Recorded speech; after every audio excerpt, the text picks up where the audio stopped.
What's going on, everybody? What's going on? This your boy Doc Holiday. We back again. Man, I'm staying busy this weekend. Back again with another HBCU tonight. Uh, if you haven't done it by now, make sure that you like the stream, comment, share, most of all, subscribe to the channel. Hit the notification bell to get everything HBCU Overdrive. Pretty much what we do, all you gotta do just hit that subscribe button on the outside of the chat. Excuse me. So follow me on all social media platforms. You can follow me on Instagram and Twitter at HBCU_Overdrive. You can follow me under my real name on Facebook, David E. Smith Douglas. And just hit the subscribe button on the channel to pretty much get everything, see all the previous videos, comment and everything else on there. And also become a family member. All you do just hit the join button on the outside. There is going to be a link inside of the chat. So just hit that join button. You got two tiers. You can do the blue, you can do the purple, but everything that you do goes back towards the channel. It does not go into my pocket, goes towards initiatives and everything else. And last but not least, if you want to just do Cash App, PayPal, or Zelle to donate to the channel, you can do that on Cash App. HBCU Overdrive, PayPal at David Smith 1925, and on Zelle, David E. Smith 30 at gmail.com. So let everybody know. But man, I got a good friend of mine that's on here.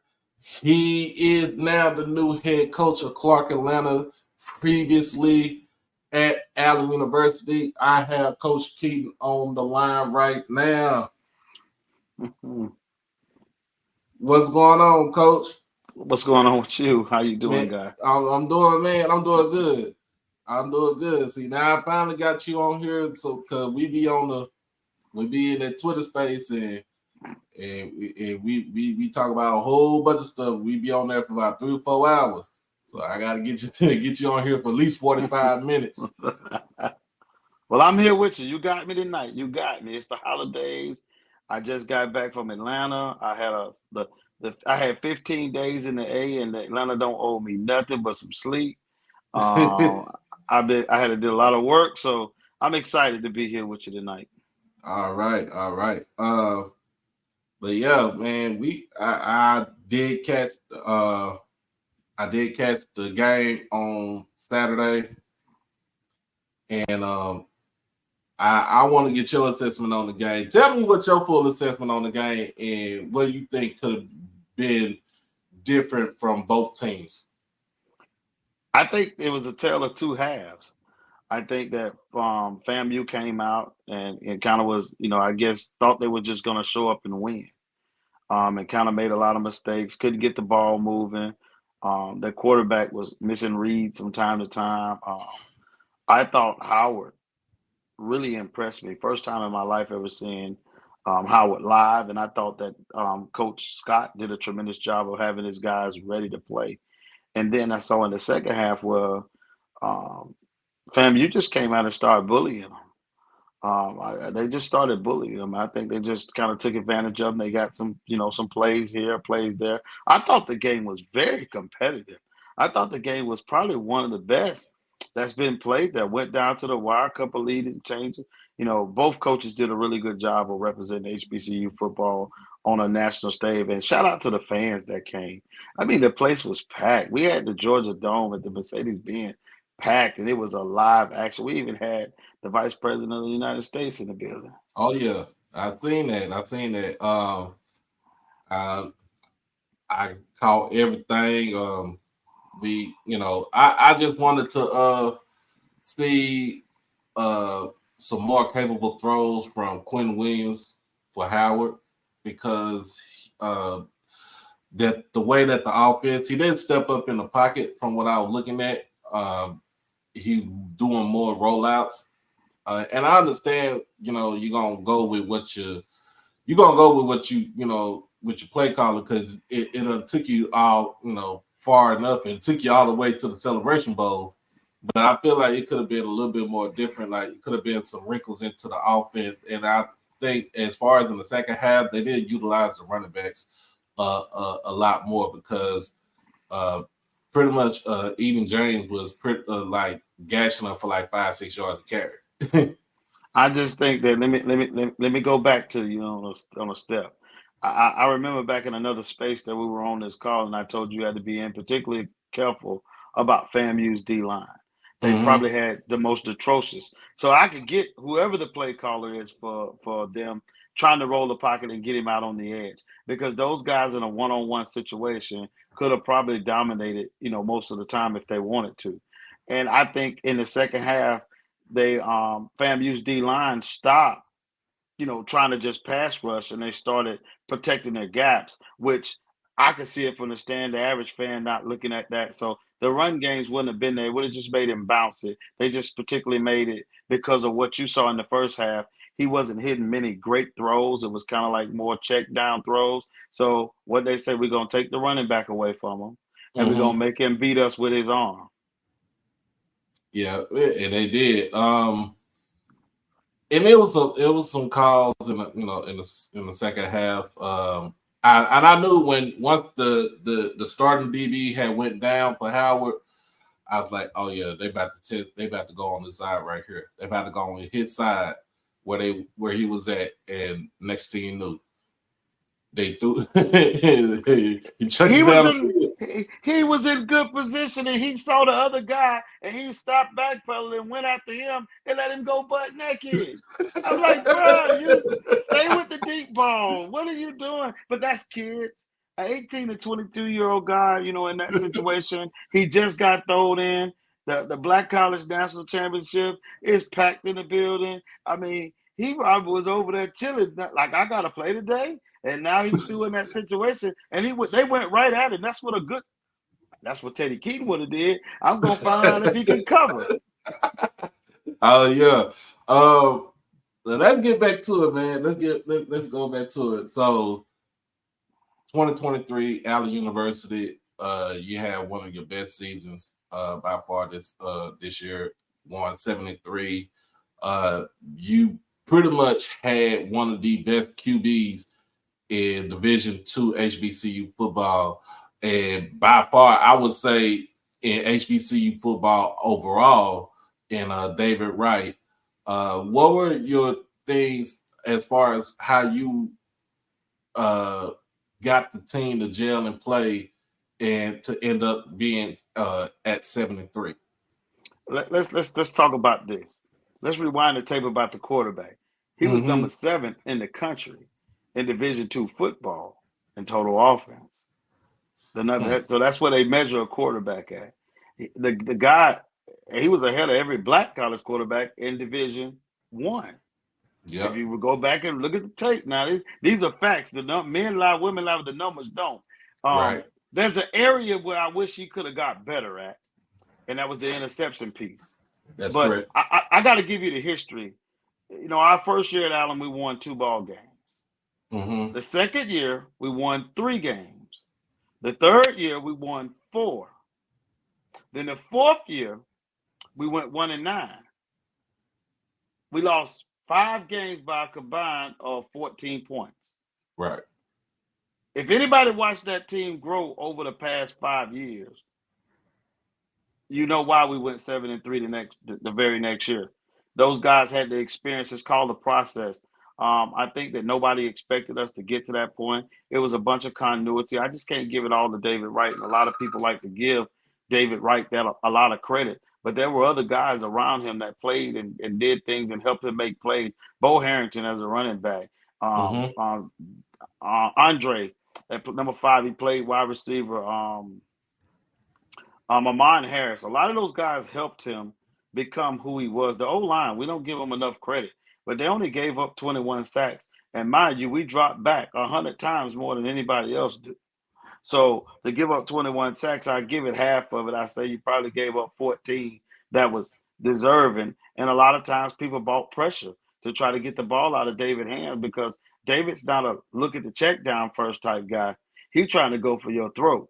So, Right. you got to get pressure to get the ball out of his hand, and he's more elusive when he's able to step up and fade away from the pocket. But I think it's just a combination of everybody doing their job, the kids buying into the process, doing what we asked them to do, and not, we have to teach people not to be attached to results. Mm-hmm. You got to be attached to the process. So that's the one thing we was able to tell our kids. We didn't take losses, we took lessons, we learned from those things, we grew from them. And I'm an advocate for coaches. I think a lot of times nowadays the microwavable system has allowed fans and everybody to get so disgruntled with a coach so fast. Like they could have easily fired me after that 1-9 season. But Right. if the average person don't see the progress, you got to really look and see if the team made any progress. I think when your team is disastrous out there, then I understand you find them. But when a guy is so close to winning and you go 1-9, now you took the team back, regardless of what you think you're doing. Most of the time, you set the team back a whole nother year or maybe even two. And if the wrong person get his hands on it, it never gets back where it needs to be. Right. So we talked about this too in our in our space a couple of times. Transfer portal. How do you feel about that? Well, it works for some. It doesn't work for everybody, but we have to adapt to the world that we've been, invited to now. Regardless of whether you want to use it or not, you better find some use for it. I just feel sorry for the high school kid. There's a lot of good kids that will be, have an opportunity to play collegiate football, and that's what you play the game for in high school. And then you look up and you don't have an opportunity simply because everybody now need right now fixes. To go back to my first purpose of what I said, everybody want right now results, meaning that Mm-hmm. they feel. I don't even really know if people understand. Some coaches coach a whole lifetime, and players play a lifetime, never to play for a championship at any level. So for you to think that your team is consistently going to be at the top of the food chain now with this new wave and era is almost acidine. And then when you talk about every team is not created equal. Right. And what I mean by not created equal, everybody resources are not on the same level. And then when the NIL piece came into play, and you hire a guy like Prime to go coach Jackson State, and Yep. everybody don't realize that Prime is a celebrity. He was a celebrity long before he ever came to Jackson State. So when you talk about bringing him in, and then you try to create, everybody want a copycat and try to create, something different with another guy, and you can't copy that. That guy been acting like that since draft day, since you Right. known him, and that guy brings what he brings to it. You can't hate him for his swagger, what he brings to the table, and he created opportunities for those young men to come in, and then he do the same thing with the transfer portal. He got guys to transfer to HBCUs that were Power Five players. And everybody's still trying to get that to happen again. You may get a guy that could possibly play Power Five, but he was actually taking players from Alabama, Tennessee, Georgia, and those type players where he went on his run to become, arguably could have been two-time champion. Could have been. And don't remind me, man, because the people from us folks from Jackson State, man, we always get reminded, well, y'all lost the Celebration Bowl twice, and it's like, well, we lost the Celebration Bowl twice. We could be like Alcorn, where they'd be like the Buffalo Bills of HBCU football and lose the Celebration Bowl three times. You Well, know, I think you go back to the two times they played. South Carolina State notoriously has a D line. That defense has been good for years, and that's what wins them champions. Their offense has always been a little bit of suspect, but their defense has always been good. But right. keep that in mind now. What about the kids not mentally locking in for those moments when I've won and beat everybody to death, and I come in thinking, "Oh, I'm playing Jackson State tonight. I mean, we playing South Carolina State tonight. They can't beat us. They ain't got a player that's on there that's worth, that we come from this, we come from that." And I think that's the mindset that he had to go in the locker room and peel the paint off. I'm talking about Willie Simmons to his Mm-hmm. team. Howard came to play from first snap to the second snap. They took the opening kickoff ready to play football. I didn't see that from FAMU, and that has no knock on a coach. A lot of times the kid's mindset is I could just show up because you're talking about the video game kids now. That's where they Right. learn to play football at on the video game. So if I'm getting 21, I just push the reset button and we start over and restart the game. But you get down 21 points in the game, it's difficult. That's arguably what they did. They made the biggest comeback probably in celebration history. Right. Right. And you really think about this in the game on Saturday, Howard had the lead 16 to 7, 16 to it was 16 to 10 at halftime. And then I mean FAMU just exploded 20 points in the fourth quarter, compared to the 10 that Howard scored. And it was just, to me, I always say that from this season with FAMU, that they start out, it's like a boxer in a sense. In the early rounds, you try to, a boxer try to feel their opponent. They try to see how they, the tendencies to, if he's going to punch, he's going to counter punch. If he's a southpaw, if he, a righty, all the things that you think, when you're a boxer. And then in the later rounds, it's like, okay, I know what you're doing now, so I got you now, and I got you on the ropes. And I just felt like that's what FAMU did, and then they went for the knockout punch. So you basically saying, Doc, they pulled the rope-a-dope. They danced around the ring and let them got tired and made them feel good, and then they started whamming on them. Yeah, they started whamming on them. Like, for real. They did it for a couple of games this season. And I even asked Coach Simmons about this on the coach's call all the time. Like, y'all start out slow out, in that first half, and then it's like in that second half, you turn the juice on, and it is over with. And then I'm like, okay, so in every team that you played, other than the only loss that they had against South Florida, but every other team that they played in the second half, they have beaten them and won by double digits, except for against Southern and then on Saturday against Howard. But well, unfortunately, I don't have all the privilege to my stats or nothing, to my side. I don't know all that because I'm coaching. So I don't get to really watch it. So that was the first time I really enjoyed. Let's just talk about it from a fan perspective. Yeah. I enjoyed to be able to sit up, and I sat next to some folks in a suite that were all FAMU, like the alumni, and they were about to walk out at once upon a time. And then one of the guys said exactly what you said. He said, we don't start playing football till the third and fourth quarter, so just chill. It's gonna be all right. But I really thought for a second that Coach Scott had gotten them so coached up that they came there with the opportunity to really believe that they were going to overtake FAMU. And for 3 quarters, they did just that. They did. They played shutout football in the third quarter. Well, both teams played shutout football in the third quarter. So it was a evenly matched game to me. It was just, to me, it was more you see more the physicality Howard that was getting pretty much almost dominated by the speed of FAMU on the defensive line. Like you said earlier, with FAMU's defensive line, it's like, hey, if Anthony Dunn, that's number 58, was giving the business to the left tackle, Aline Donker, giving him the business. And like, Coach, I've seen him when I went to Tallahassee 2 weeks ago, and when I seen him play Prairie View in the SWAC championship game, and I seen that dude in person, like on the sideline, I was like, yeah, that he is like that. He has the speed, but he was giving that dude hell. Doc, I told y'all this when we were on the HBCU call. I said, now the difference is can they handle that front four? Those guys are those are ball players, Coach.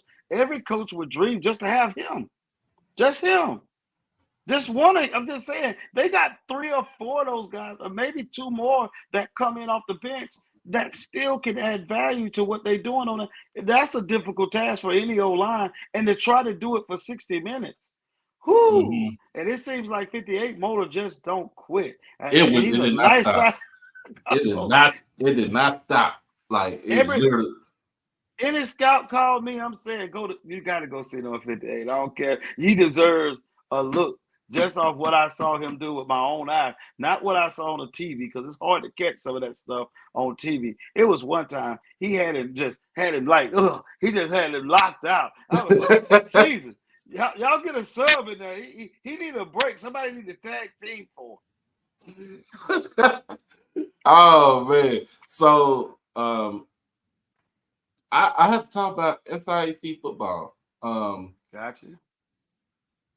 It was I told you this in the space. I said I had more it was more interesting and more fun watching y'all play y'all brand of football than to even watch our own brand in the SWAC. And I'm not saying anything bad about the SWAC because we are a great conference, but you had teams like yourself going 73. Miles, who was 1-9 last season,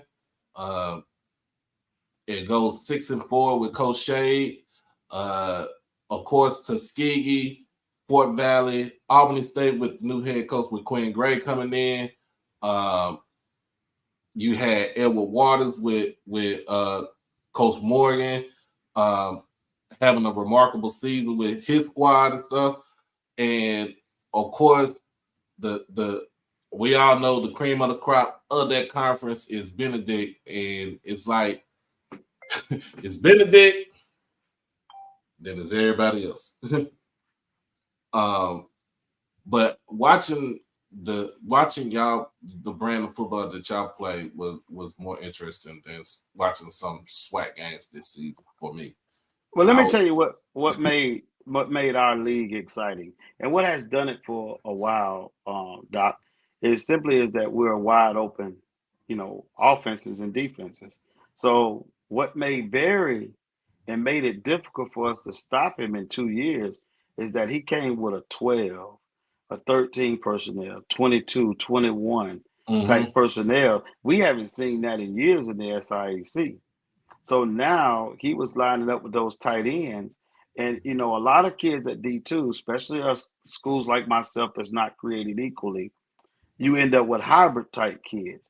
He may Right. can cover, but if you got to go down and he got to play in one of them gaps down there, he ain't strong enough or big enough to be able to take on the tight ends that he had. And if he trade them and he found out which one was your weaker tight end or your weaker linebacker and how you set your front, he could eat you up with Duhart and those guys, and he would just slow grind you. And when you start trying to invite more people to the box, he was just bam. He was the degree of discipline, patience, and creating opportunity in space. So when you made a mistake against Barry, you were going to pay for it because his offense was good enough to be able to grind you and take time off the clock. But then we could switch gears and go over to the defense.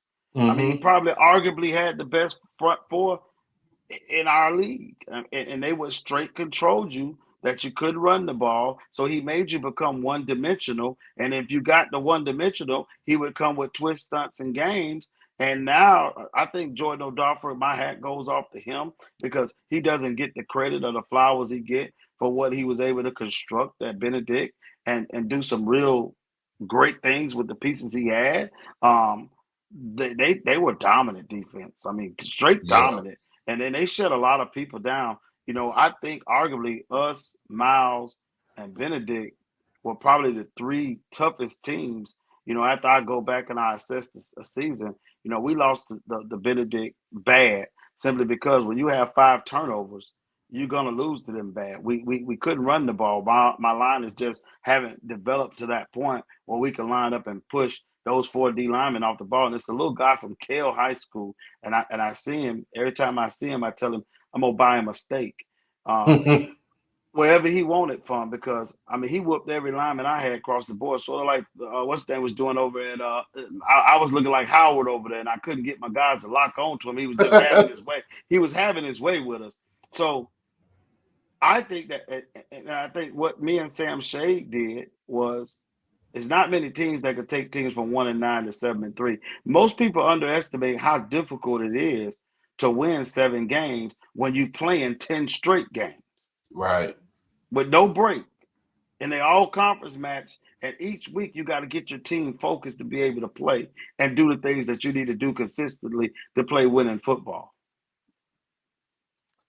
Man, that is crazy because you had that is correct because you were the only game you played that was out of conference was when y'all played Erskine.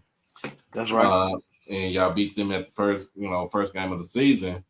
But of course, like you said, the first, the games that you didn't win, Fort Valley, Benedict, Miles, three heavy hitters. Didn't have to play. You didn't play Tuskegee this season. Didn't play Morehouse, which we all know that kind of would have been an easy win right there. I'm not gonna say that. I'm not gonna talk about my AUC friends over here. But when it comes down to it, teams had to set up for you when they came to Blackwood. Like they really had to come in with the mindset of this is a multiple scheme type offense that we're going to see. And the thing, like you said, you're going 1-9. You went 1-9 last season to go 63-73 this year. That's something that you don't really see, as far as that type of turnaround like that. And, I think people don't realize that we were a startup program 5 years ago. Mm-hmm. I mean, you think about that, everybody asks this question, I even had one of the Clark people to say, well, Coach, you only had one really good year at Allen. Well, you guys been playing for 30 years and you've only had one good year too. So I guess we kind of equal. But at the end of the day, you got to think about that when you make those type comments, and you got to be, you got to look where we were at. We were in the trap. We were coming out of the shopping center. We had to play at a high school field. We had a lot of obstacles to overcome in order for us to have a chance to be successful. Then you take, I go all the way back. Most people don't even know, I went to Stillman and we'll go back to Weber. Weber International had a winning ball season in almost 12 years until I came and became the offensive coordinator. And within 2 years, they went from ranked 88th in the country to number 25 in the country and had back-to-back winning seasons. And then turned around the year in 2011 when I went to Stillman to become the head coach. They won the Sun Conference in NAIA football right off the work that we did there. Then I turn around and I go to Stillman. Stillman hadn't won a ball game. They hadn't had a winning season since 2007. And I got there in 11. And the first year we went 7-4. Then we turned around and went 6-5, 6-5, and then 6-4, and then we lost. We went 5-6, and that was the end of our time. Then 3-4 because they shut the program down. Yeah. Then I go to Miles and I coach another player, and he was Player of the Year MVP. And we turn around at Miles. Ruffin had already had that thing running like it needed to run, but we brought in some good players along with some players that I bought from Stillman. And I turn around in 2 years. I leave and come to Allen. Ruffin ripped off 3 titles, 3 of them. And I mean, he did a great job. And then I go turn around and I come to Allen. And in 5 years, we got the Player of the Year, MVP, 7-3, with really no resources. Now, when you think about that, I want you to add that up. I haven't been to a team or a program with 36 scholarships ever. Right. Not 9 or 10 full-time coaches ever, other than Miles. When I got to Miles, I was so jealous. I was hating. I was hating in my heart. I mean, I'm like, I'm working with I'm at the gunfight with a knife. Wow. So when fans get on there and they be talking and say things, that's why I use the term that all teams are not created equally in HBCU football.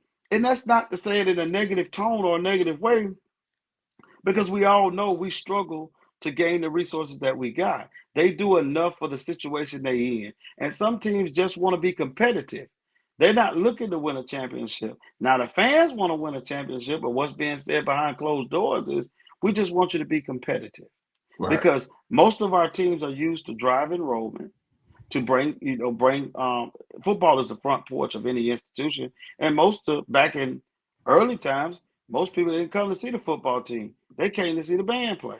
Right. And in your case, the J sets, who they world now known. I remember my first game. I remember my first game as an assistant coach at Stillman, and we played Texas Southern, and we beat them. Only thing I remember was them girls standing on that track with one leg in and one leg out. And Coach Danzy poked me in the side and said, he said, "Hey, homeboy, you ain't never seen nothing like that." I said, "I sure had."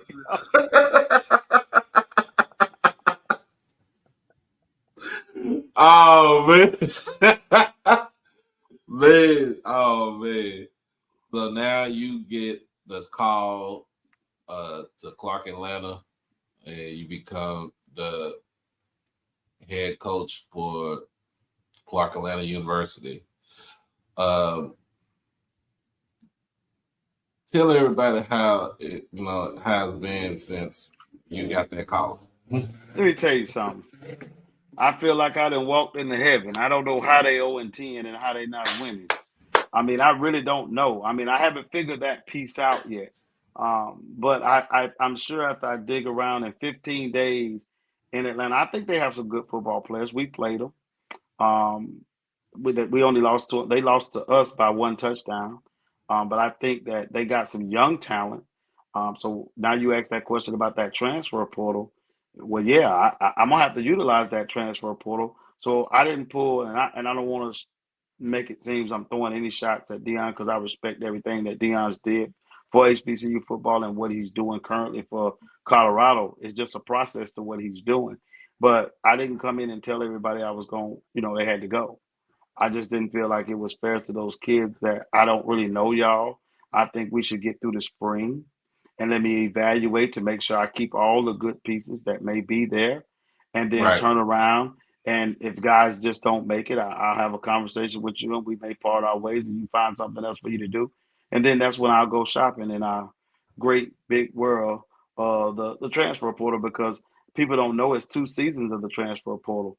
This Yep. first year right now after the season's over with, and then that year after the spring is over with. So when that spring is over with, there's going to be a bunch of guys that played in somebody else's team in the spring that may not have cut the mustard to play at those levels. And now we may be able to swipe up a few kids now that I might have a little money in my purse. He said he about to go shopping. As soon as that spring come around, it's time to go shopping, y'all. Time to go Yeah, shopping. We ain't gonna get no Louis. We're gonna get some Samsonite luggage for right now. that's But right. Yeah, we're gonna take whatever they give. We'll take a 9 West and some Jessica Simpsons. We ain't necessarily got to buy Louis, but if I could get me a couple Louis, I ain't gonna put it down if I find it on sale. right.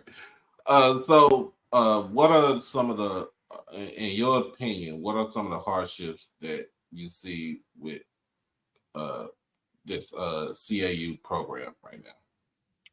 One of the things is that it's not. This is the hard part. I can't find it. I'm looking for it. Just need a little bit more organization. I think that Coach Slater did a good job of recruiting. I think they did a really good job. They were just terribly young. Again, I don't know what happened between them and their relationship because that's not a conversation nobody has. So you kind of just go with the flow and understand that Coach Slater is a legend. He ain't forgot how to do football. He won more games than hell. He's old enough to be my parent. So Right. I wouldn't dare talk about him in any disregards and discredit what he's done for the game of football, not just in HBCU football, but in the game of the PWI schools that he coached at and won national championships at on all kinds of level. So my hat goes off to him. But when I look at it, I think that it's just a matter of time that it won't. The good thing is that I think Clark's invested as wanting to win. And I think they still fighting a battle from 1988 of how they want to be connected with the Clark College people and the Atlanta University people. Right. And you got some of the old versus the new. And if I love the slogan that Dr. French had kind of made for the program, it was one exceptional university. And I think I'm gonna take that and kind of build around that one exceptional university and make people understand that sports, athletics, is the front porch of your institution. Right. Um, your head coach is more visible than just about your president on a campus. Right. And who you choose to lead them, I think they deserve a winner. I think they want a winner. And I've had success everywhere, but each situation has carried its own problems. And after 15 days, I just have not found out what it may be. But I'm guarantee you, by the time I get to the spring and it's time for me to go spring shopping, I'll know where we at, Doc. Okay, man. So what are your what is the give me three of the biggest uh most important positions that you're gonna have to have that you're actually out there recruiting for. Quarterback, got to have a quarterback. Right. I think you have to have a great linebacker. I think you need at least one corner and a safety that's got to be able to play to be able to get everybody in line and do what it do. And I think you got to have a dog at the D line. You got to have a pass rusher. If you can get 4 or 5 of them, that'd be great. But I think the main positions that has to be really recruited to be great at any level of football. One, you got to have a trigger man, but you also got Mhm. to have an O line and a D line that can protect them, and one that can create pass rush, stop the run, and also an O line that can run the ball and protect your quarterback. So all those pieces are not all there, but you don't know how much a kid could grow. He's in a college weight room. He gets in a structured program. It takes a little time, as I said with the Allen piece. It takes a little time when you build a program and you chose the option to go straight high school because I felt the only way you could build a foundation at Allen University was that you had to have a foundation of high school kids that would create value for themselves and give them a chance to compete. So for 4 years, I recruited straight high school. But on that fifth year, I went and found some plug and play kids to Right. help cut down on some of the deficits. Right. And see, and you're going to you're still in the space of you only have 32 scholarships to give to students. Like tell people how like explain to me and my audience how when it comes to the scholarship, like full scholarship, partial scholarship, how do you kind of pass that out to each player?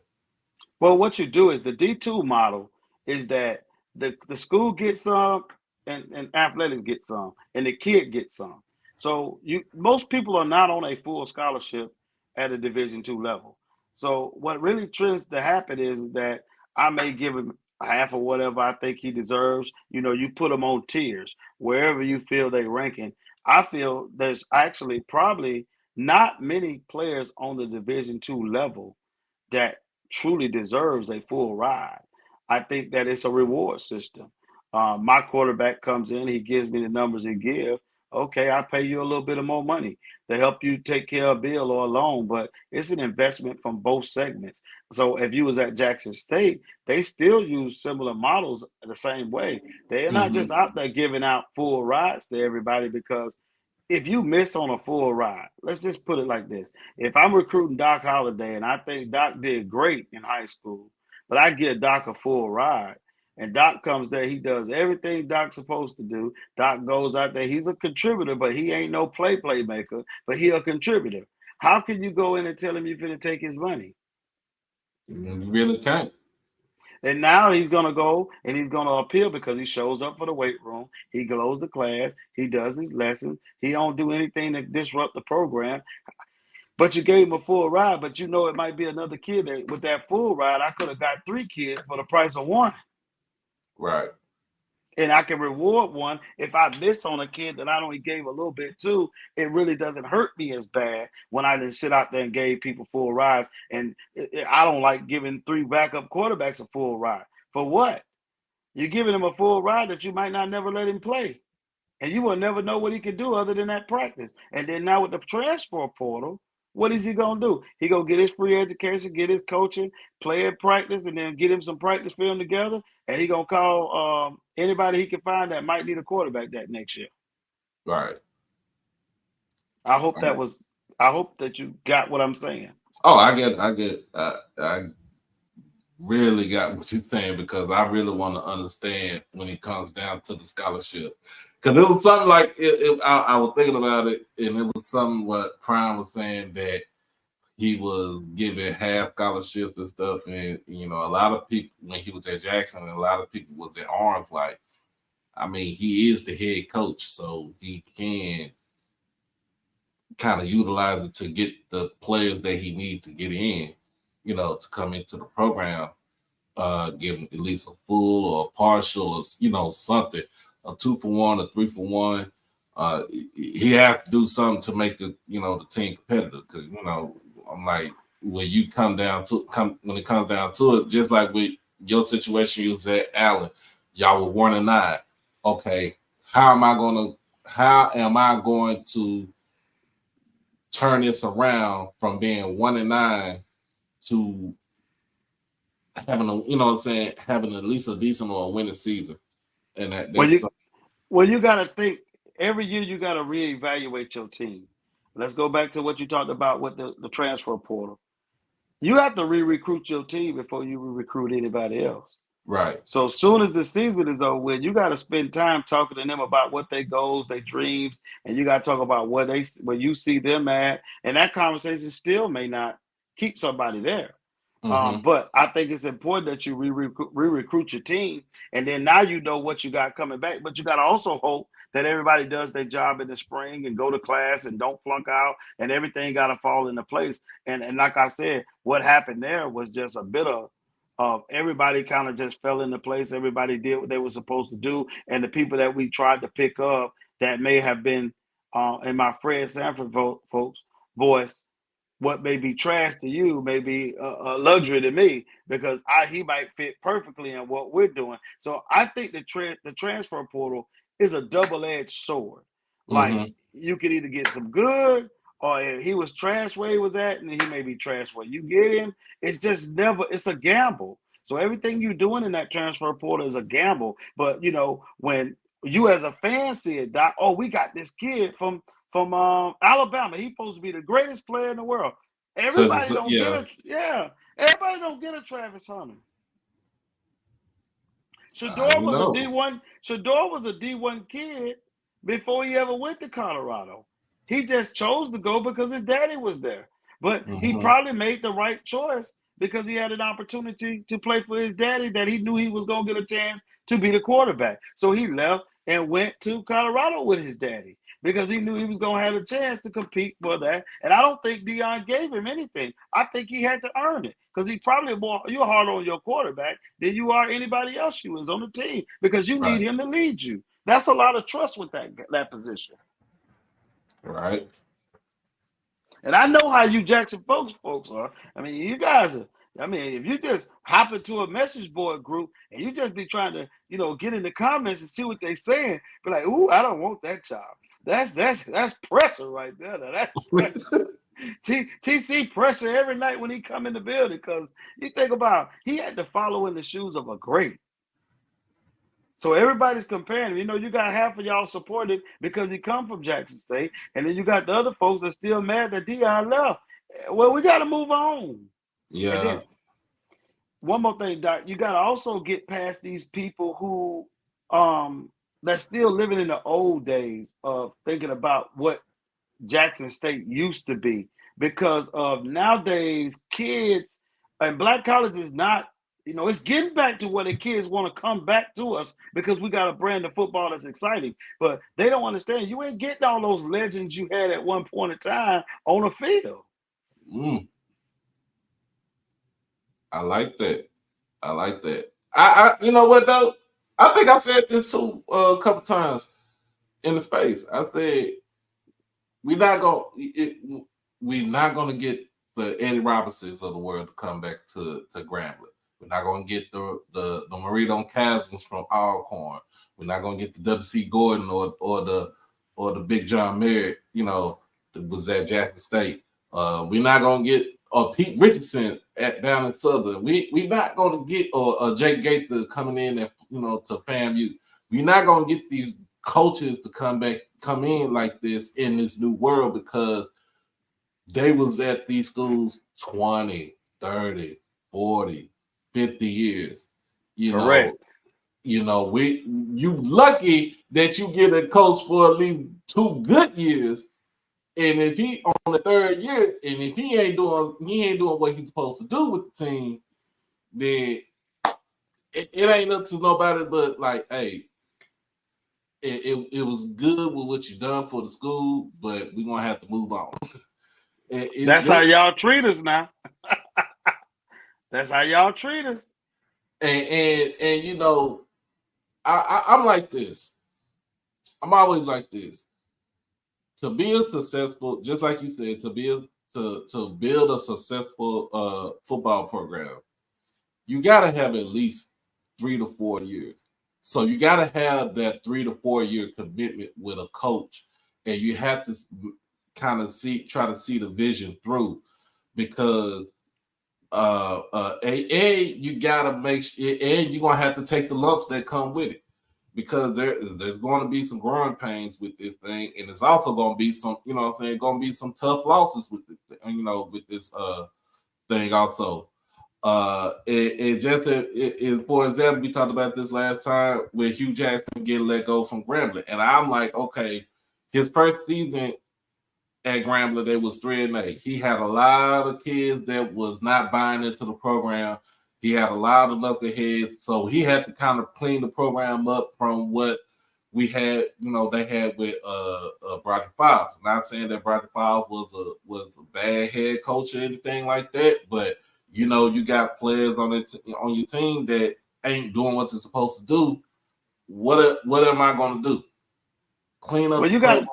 Yeah. Well, I think that the situation that happened with Hugh Jackson was a prime example of maybe you jumping too soon. Maybe you ain't gave it time. We saw it with Southern. We saw the same thing with Southern. Yep. We get fans that's not okay. My biggest fear is that you get to a place and they talking about championship. At one point in time you just wanted to win a game, and now that ain't the standard no more. If you don't make it to the SWAC championship or you don't have a winning season, 6-5 ain't good enough. And I think that's the Alabama effect. I think that's the Nick Saban effect. When you can see his team be at the top of the food chain every year, I mean, that's the effect that the standard has been set, that's where you got to be. But however, what people really don't want to talk about is that all the resources are not given. Right. Again, the same way. And like back in the day, some black schools were the only places kids should go.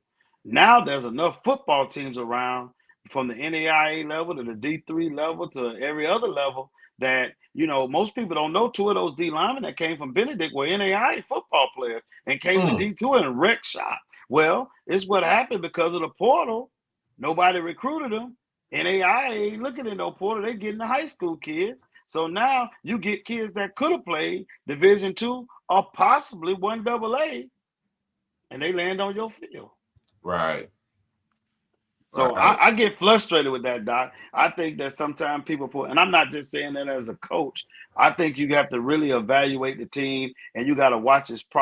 What's the AD's evaluation process? Sometimes I think sometimes when the fans get in these little group messages, they'll be in the SWAC talk and everything else, and everybody making jokes, and it gets so personal in some of that. If a coach read some of, he might pull up on it, like.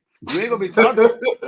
You're not gonna be. I mean, everybody get behind a keyboard and be Twitter fingers, but it's a lot to coaching a team. Just even changing the culture. So you asked me about Clark Atlanta. It's the culture. You got to change the culture. Winning is a habit, but so is losing. So if you're in a losing culture, and you can remember the days when Jackson State wasn't so bright. You can remember the days when you went to the state. I think it was Bell and those guys when they were coaching. You can remember them days now, and look where you at now. We don't mention that name ever. But what, you get what I'm saying? Everybody gonna have his dark days, and you can understand. Those are the times you make coaches changes. But you said something earlier that I feel that the reason why coaches jump ship when they win is because they're afraid they may not be able to reduplicate that again. And you Right. might just had a winning season or won a SWAC championship, and the next year you might be on the chopping block. Yep. Well, I got a Clark Atlanta alum right here. Mr. Ford, how you doing? Hey, how you doing? Hey, Glad I'm coach. here.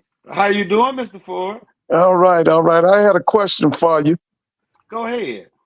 If Dr. French comes into your office and tells you that Clark Atlanta is joining the SWAC, what are the things that you're going to tell him that Clark has got to have in your arsenal? Well, if he told me we was joining the SWAC, I'd be like, we need to wait about 5 or 6 years and let me clean some stuff up. But you got to have the scholarships. There's Mm-hmm. not much. Again, Mr. Ford, I just told Doc this. There's not much you could want for out of Clark Atlanta. You got a nice facility, nice weight room. You got the scholarships now. You might need a few more money in the coaches area, and we need to find better players that can attend Clark Atlanta University. I just think that it's a sleeping giant, and I'm so glad I was chosen to possibly wake it. So I'm not really I don't know. I don't even know how to answer that because I keep telling them I'm still trying to search of why they losing. Right. So, so we talked about this last time with Clark. Um, you like I got you. What you tell me last time, man? I got to get real with you. I got to get real with you, Doc. Mm-hmm. Uh, some of the things with Clark Atlanta, like you said, you got to clean it up. It has to take time for you to, to see the vision, and you have to get out of the losing mindset that you've been in for so long. Because a lot of it, it reminds me, it reminds me of when Prairie View back in the '90s. Uh, when they losing every game, every season from '89, from October '89 to September of 1998. They had a losing season. They broke a NCAA record Made for ESPN. made ESPN, and then when they won their first game, I think that was the only game that they won that year against Langston. Uh, uh, is like kind of trying to get that mindset for the people. Like, hey, you got a sleeping giant coming in. It's just gonna take. It has to take time, and you got to realize too. These dudes they didn't have scholarships. They was operating like the actual club. They was operating at like almost an intramural club team, if you really think about it. So now it's like fast forward like 30 years, 30, 40 years later, it's like, okay, look, y'all got a team now. Y'all got to make sure y'all get behind these boys because I can't see, my whole thing is y'all get up for Mr. Ford, y'all, we always talk about this. They get up for 3 games. They get up for the Labor Day Classic, they get up for the State Fair Classic, and they get up for a homecoming. Everything Right. else, don't care. But you gotta be able to see the process through, see the vision and everything. And I think that's what needs to happen at Clark is to see the vision. And I think that's what happened at Allen. They gave you the time, even though, like you said, it's a five. It's the football team that Allen started 5 years ago, and you go from where y'all was at to where you ended up this past season, and then elevate to Clark Atlanta. Uh, I think people just have to see that vision. Well, I've done it at 4 places. This will be the 4th one if I do it. I know when Dr. Henry Frazier took over Prairie View, the guy wanted to win. You know that, and I know it too. He was at Bowie State prior to it, Right. and That's he right. won there. And when Yeah. he came there with the mindset that he was about to handle business there, and he did it. And Yeah. I remember when they won their first game, it was almost like the curse had been broken. So Mm-hmm. now he was able to show to them that the process you've been working the process, we got the win. Now we got to take the second step to continue winning. But that's a mindset. And the kids, it ain't like the talent was bad, but when people know how to lose, they'll find a way to lose. We call it unlucky. But a lot Right. of people, if you know how to lose, they learn how to lose. They'll get in the Mm-hmm. game and I watched they played Clark Atlanta played me at home when they fired Coach Slater. And they came there and they fought me tooth and nail. I had to go to the halftime and redraw some stuff up. I was like, wow, I've never seen this out of these group of young men. So that's what made me make that decision.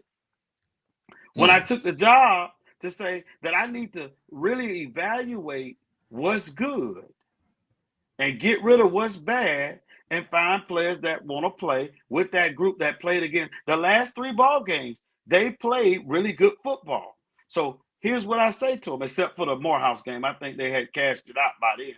But every one of those games, they lost by 1 or 2 points. But you know why they lost? Because winners know how to win and losers Yeah. know how to find a way to lose. Right. See, that's the bar right there. Hey, Nobody. are you gonna call your own plays?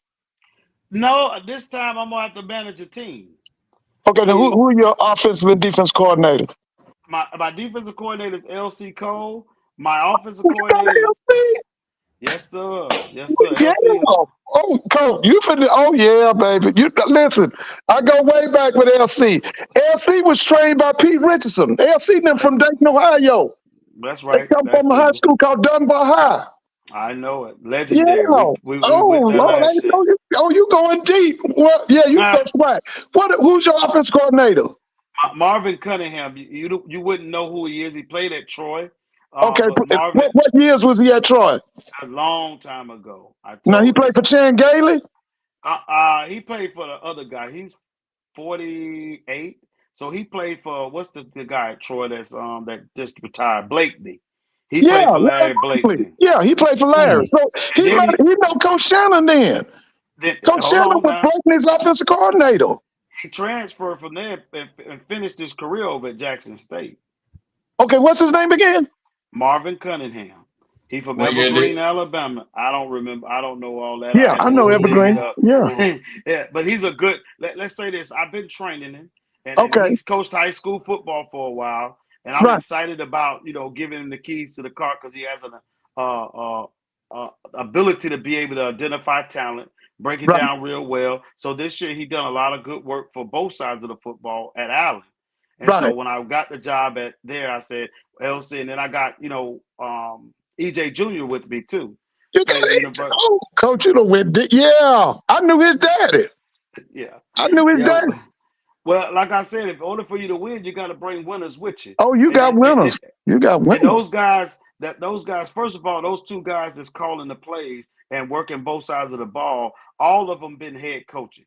So all Right. of them understand what we're trying to accomplish, which in terms of which led to the success that I had at Allen. Because when you got guys you ain't got to babysit, meaning Right. that you can let them coach and do Yeah. their jobs and they can manage their own people. Now, as the head coach, I can also make sure I'm managing the program that Oh yeah. watching players' behavior, what they do, the whole Oh 9, yeah. so that I'm gonna still play my role in the offense, but not as Right. much as I would, on a regular basis now. I feel like Clark is bigger than Allen in those places. You got to manage that program. Now, Coach, let me ask you this: what did you learn from Buddy Pugh? Because you were in South Carolina and he was a giant in black college football. What did you learn from him? I learned from Buddy that he knew you got to be able to win. Defense win championships. I learned that. And you got to go find those D tackles and those D linemen and those people. I learned it from Berry too. Everybody, Coach Ruffin. I can give you all the people in the world that were great defensive coaches. Right. That you find out. We'll take it back to the guy that was at Jackson State, that was at Tuskegee for all those years. I mean, Comedies that defense win championships, and everybody better. I've been great in offense all my life, but I haven't never matched with a defensive coordinator like LC Cole. And when I matched with a LC Cole, it became cold-blooded football. But Keaton was the substitute of the 5 heartbeats. You know, Oh yeah. David Ruffin was gone. I called Johnny Cole David Ruffin. David Right. Ruffin's gone now. I had to come in and be the new lead singer. Oh So yeah. I Oh think yeah. the conversation went well from that point on, and I think that they see what I see. We all see it as a sleeping giant, and I'm talking about Brother Cavell. I agree with you totally. I saw the same thing. I couldn't see nothing but opportunity. So when he asked that question, I'm still trying to figure out why not CAU?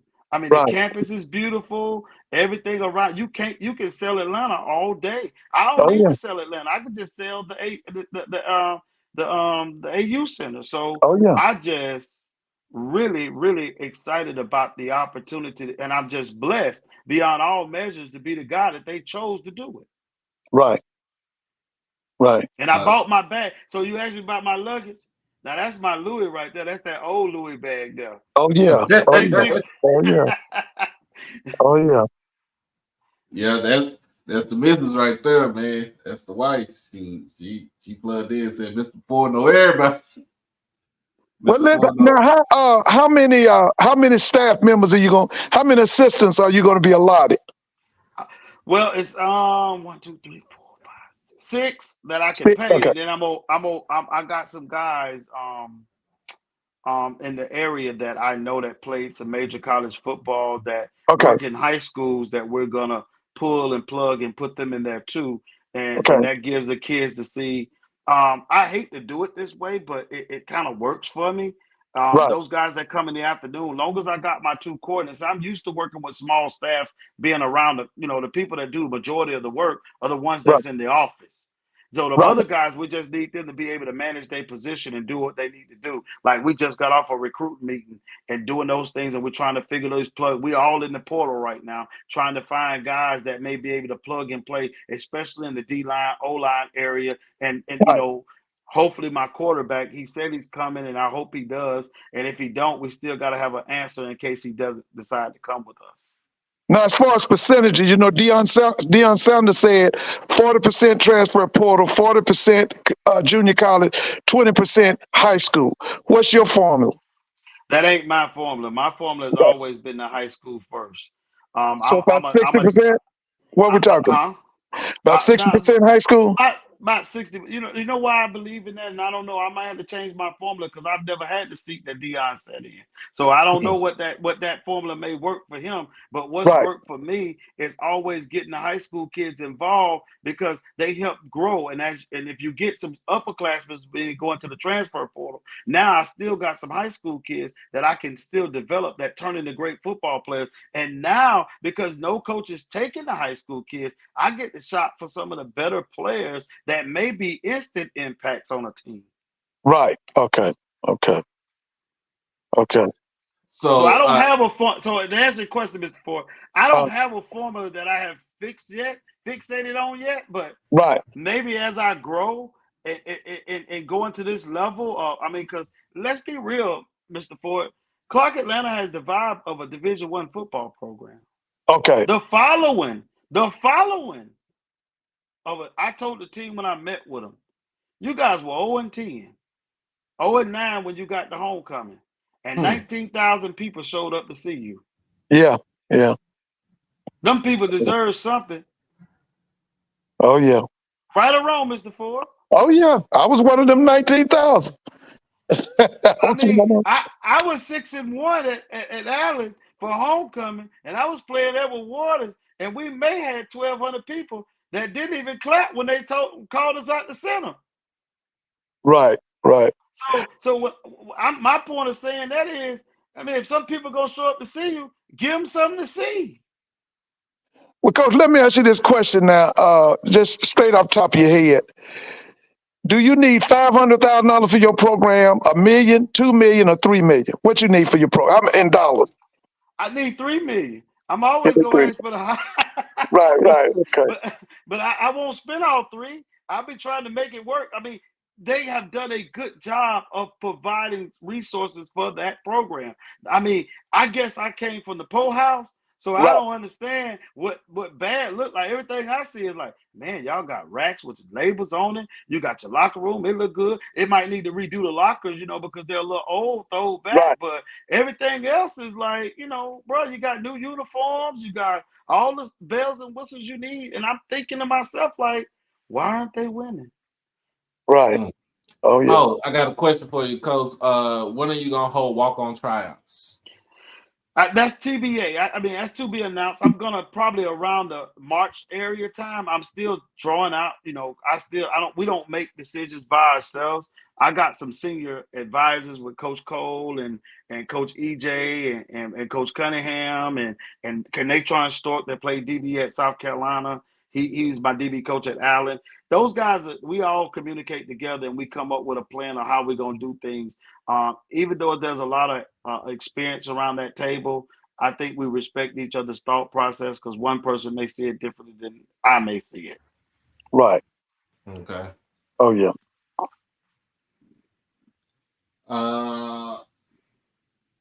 Yep. Wait a minute. People asking, is you on Twitter? Yeah, he on Twitter. Yes, I am. It's at Teddy K95. He on Twitter, man. So, Coach, let me ask this question now. Do you want to do full Georgia recruiting or do you want to do Metro Atlanta recruiting? Do you want to go into Alabama? Do you want to go into Florida, South Carolina? Talk to me about your recruiting. How do you want to get your kids? That's what I was about to ask. Georgia makes sense. So you start from Atlanta and go out. Okay. Now, people don't realize South Georgia got a lot of good football players there. Oh, yeah. I haven't never really surfed in the North Georgia area. Even when I was at Allen, I never really surfed it like that. But you can start at Atlanta and work your way out and go all the way down to Twig, Peach, Thomasville, all those areas down there. Coach, you can find a team in Georgia. And it's beneficial for the model that Clark Atlanta has set up for their scholarships because now the kid can get life, hope, Zelle and all these different things that can help me keep money in my pocket that if I have to go find a kid out of state, then now I got money for him. Right. So the majority of your players are going to be from Georgia. That's right, Georgia. And the ones that transfer, most of the people that's coming with me from Allen are from Georgia. I recruited Atlanta really hard. I mean, I got kids from Columbus, Georgia, Macon, Georgia, Dooley High School. I mean, I got kids from all over that area. Lovejoy. I think Georgia's a brand of football of its own, and it's tough red clay dirt football. But I do have a footprint in Texas too, because I coached in Odessa, Texas. Oh yeah, and I got a footprint in West Texas and different places. So I have to, check my sources, and not just say I'm gonna stay in those places. I got a footprint in Florida that I can heavily recruit from too. So we're just gonna find the best players. Mostly now I got a formula for 60 to 70% of this team need to come from Georgia, so we can take back the model for this team this year is take back the A. Okay. So, Coach, I know that I'm lost right now. Coach's name down in Fort Valley, he was at A&T. He was a running back coach at A&T. Sean Gibbs. And I'm quite sure you know Coach at Albany State. He's a Florida A&M graduate too. Yes, I do. I know both of them. Right. Quinn Gray. That's right. Quinn Gray. Right. And my man over here, Tuskegee, I remember when he was quarterback for Coach Commergy's. Aaron James. That's right, Aaron James. Is Kevin Powell on that staff? Kevin Powell is, I think it was a little bit of a dismissal going on. I'm not sure about all of the details on that. I can, because I'm going to be honest with you. When I saw, they played Alabama A&M and played Alabama State. And the first thing I noticed was I said, Tuskegee got to upgrade their personnel. Because, see, when I was in college back in the late 70s, Tuskegee played Alabama A&M and Alabama State every year. But I think they want to go back to that, but they're going to have to upgrade their personnel. They were way out of it with the personnel they had trying to play Maynard and then trying to play Coach the Houston Oilers. What's his name down at State? E-Rob. Eddie Robinson, yeah. So that was one of the things I said about them. Mr. They got Ford. to, Mr. Ford, I got to give it that. I just said this to my man now. You guys got to understand now, in the 1970s, nobody had no place to go but where y'all went. Oh, yeah. You right. And nowadays, You Tuskegee right. ain't just the calling card for everybody. Yeah. It's a lot of places that people can go and have a Yeah. tremendous amount of success there. But it goes back to what you said earlier now, because I'm in the school system here in Atlanta. There are a lot of top-notch black kids that want to go to a HBCU. And we ask them, why not PWI? And they said, we don't want to play PWI. We want to play HBCU football. So Right. now there's about a 35% of what I call top-notch Division I black kids that want to play at a HBCU. I mean, they want to play at an HBCU because that's why I call this the golden era. Well, I'm Because gonna they say come like and this, they Mr. want to play, Ford. huh? You know what the deal is? Most people recruit at the level of their confidence. Right. So they're scared to approach the kid because some coach told him, "Oh, he a D1 kid." Well, I Right. told a coach one time, I said, "Well, that's what I want. I don't want a D2 kid because he probably a D3 kid. I want the D1 kid because That's that's gonna right. get me a championship at some point in time. Let me talk to him and let me decide. Like I said, I got a new purse now. I ain't had Right. a purse that I got now. When I go in there and I can talk, now I can talk with all kinds of swag. You know, when your credit bad and you go in the store, you be like, look, let me get some on sale. But now I Right. got some credit now. I can go and say, look, let me get him. I had to Oh put them yeah. on layaway. I had to put them kind of guys on layaway and hope he was disgruntled somewhere else that I may be able to pick him up, Mr. Ford. Right. Oh yeah. Hey, Dr. Gaville said we keeping the fence around Texas. Well, Coach Keaton, you said you was in Odessa. I need you to come to DFW. I need you to go to South Dallas County, to get some kids from like if they ain't got nowhere to go, get them from Cedar Hill. That's my alma mater right there. Duncanville, DeSoto, wherever you want to go. South Oak Cliff, Kimball, Samuel, wherever school they at. Go get them. Go get them. I'm with you on that, but let me tell you, Mr. Ford. So, Mr. Ford, let me tell you something. Uh-huh. I feel like Clark Atlanta is. I think Morris Brown might have played a role in that when they was there. I think Atlanta is looking for a new school to ride his back on. Oh yeah. Um, Yeah.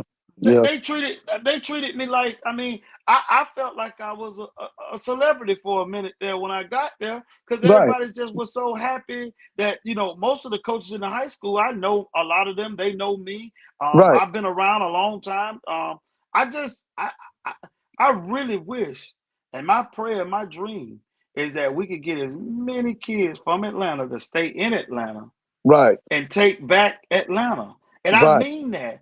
You don't have to, Dr. Cavell, you can keep the fence up. I got some keys to some side gates, and I go up a few goons in the Port Arthur and the Beaumont and all the Lake Charles there. I can go across there now Right. and Oh get yeah. there because I've been all the way over there. Right. So I got friends that I coached in arena football that coaches at some of these high schools, and they send me all kind of players. Like I think Clark is an international school. The kid that I'm getting sent to go to Clark Atlanta University was never the kid that I was getting when I was coaching at Stillman, when I was coaching at Miles, when I was Right. coaching at Allen. I didn't get those type kids. So I'm still like, you got kids from Detroit, California. These kids are wanting to come to Clark. Right. Oh yeah. Help me, Mr. Ford. Well, Somebody now tell me what's Coach, let wrong me with ask you me. this. Let me ask you this, Coach. Now, how soon do you think you put South Carolina State on the schedule or put Alabama State on the schedule? Give me a year or two. Okay. Now you Okay. remember now I was the guy now at Stillman that almost beat Reggie Barlow twice with Stillman. Okay. Okay. Okay. And when I was an assistant coach, Greg Thompson was the head coach at that time. No, Coach Danzy was that coach Right. with Theo. Marino. Yeah. With Coach, that's who mentored me. Right. We beat Texas Southern when I was at Stillman. Right. I think I remember that. So That's my father-in-law's alma mater. So yeah. I'm all about. We need to play one of them. We got. I think this year. I think on that schedule is Bethune-Cookman. Ooh. So you going to Daytona? I believe so. I'm not sure, but Okay. I'm almost Okay. certain that they own there. And guess what? I gotta be ready. Oh yeah. Yeah, they're gonna be. I need you to make sure, Mr. Ford, that you don't fire me in a week saying, Oh you know, no, because no, no, I no, seen it man. now. No, I'm a former high school coach. When you called out LC Cole, you got me now. Because I go way back with LC now. And like I told you, I don't know if you heard me, I knew EJ Jr.'s dad. I know EJ's got a lot of ties to this area too. Yeah, his daddy was the comptroller, I think, at Fort Valley State and might have been the comptroller at Albany State. No, at Morehouse. His More, dad was the yeah, controller yeah, at Morehouse. He yeah, was. yeah. So, So, oh, I'm sorry, Mr. Ford. yeah, I Yeah. was just saying, yeah, I know EJ. I remember when EJ played for Bear Bryant. Yeah. So, got a question for both of you. I think I already asked you this question yesterday, Mr. Ford. Uh, So, we was getting on me and Coach Key, we was talking about with coaches. Um, we all know Grambling yesterday hired Mickey Joseph yesterday. right, They had press conference this morning, and Mickey's main mantra is to restore the Grambling Lord that was kind of lost in the shuffle from the last time that Grambling had a winning season. right, So his whole thing is kind of to rebuild that luster and that Lord. And we just talked about this just probably about 10, 15 minutes ago, giving the coaches enough time to make sure that they can bring some sort of prestige to a program. right. I mean, even though, yes, Grambling got prestige, but they ain't got the prestige now because they have, they lost their way and they're trying to find it back. And Well, let me ask you. I'm gonna answer it for you. Do you go think ahead. Paul? Do you think Foz was that bad of a coach? Foz No, had them playing no, football. I don't think So, Favre was that bad of a coach. so no. when Like you I said, go, I told you, I just said, I just think that he had some knuckleheads in the program and they kind of brought the program down. And it's like, what can he do? He's trying to get it back to where it was, to try to keep that train rolling because not too long ago, you was in the Celebration Bowl. Yeah, he went twice. He went to the Celebration Bowl twice. amen, Mr. Ford. I'm with you. Now, I just say I that. wanted to say this to what. Now, let me just tell you this about Mickey Joseph. Mickey Joseph is going to be successful at Grambling. He's going to get the support. The biggest thing right now is who's he going to get for the defense coordinator? Okay. See, the reason they're going to give him more time than they gave you is because he's a quote unquote homeboy. He's from Louisiana. He knows the culture. He knows what they expect at Grambling. He knows what they expect in the Bayou Classic. He knows what they expect when they go to Dallas. So he's going to get the time. The key for Mickey is who is going to be his defensive coordinator. Because if you ask me, the offensive thing is set. It's about that defensive staff, especially that defense coordinator. Now, if he picks a defensive ace, baby, Grambling is back. I'm just telling you now, Grambling is back. What you think, Coach? Mr. Ford be on. I don't know. I gotta find out what Mr. Ford be. He must spend his day watching film and checking out the teams and figuring out who doing what. I'm with you, Mr. Ford, when you're right now. I'm with Yeah. you. Oh, yeah. I'm a Grambling grad, too. Now, I left Clark and got my master's at Grambling. So I know about Grambling now.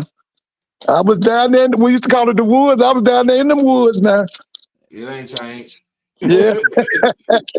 It ain't changed not one bit. Hey, Like, man, listen, man. But to what I was saying about Fobbs, I think that was what I call a knee jerk reaction to some things that can be controlled. You know, we talk about the longevity of coaches. We don't want to lead some of the programs, but sometimes you almost get a little nervous. Like I said earlier, you get nervous because people will put you in a position that you can't even get support from the people inside the Yeah. building. Yeah. You know, and then that bothers you. You know, when the people inside the building turn on you, Yeah. and I think that as an administrator, I have to take one hat off as a coach. I've been an administrator as well. I think about when I evaluate a coach, or whatever I'm doing, how has the program changed since that person took over that program?